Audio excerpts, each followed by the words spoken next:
అది వాళ్ళతో వాళ్ళ పనులు అవి చేయించి పెడుతుంటారు. ఇప్పుడు మనం ఆంధ్ర అనుకోండి, తిరుపతి దర్శనం కావాలంటారు.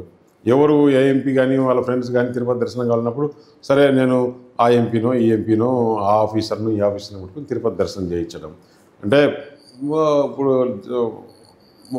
వాళ్ళ సింపుల్ అది ఒకసారి చేసిన తర్వాత తిరుపతి దర్శనం ఎటువంటిదంటే ఒకసారి చేసిన తర్వాత లైఫ్లో మర్చిపోరు. మళ్ళీ నెక్స్ట్ ఇయర్ రావాలంటే మళ్ళీ మనల్ని అడుగుతారు, అంటే వాళ్ళకి తెలిసిన వ్యక్తి కాబట్టి.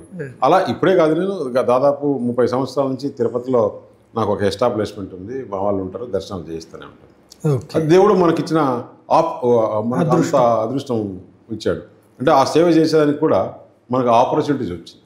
రైట్. ఇండస్ట్రీస్ పెట్టించడం లేకపోతే ఏమన్నా పెడతానన్న వాళ్ళకి పనులు చేయించి పెట్టడం అట్లాంటివి చేస్తారు? నేను ఎందుకంటే 94 కాదు 98, 99లోనే దావోస్కు పోవడం మొదలుపెట్టాను బాబు గారితో పాటు. అందరు ఇండస్ట్రీస్ పరిచయం ఉన్నప్పుడు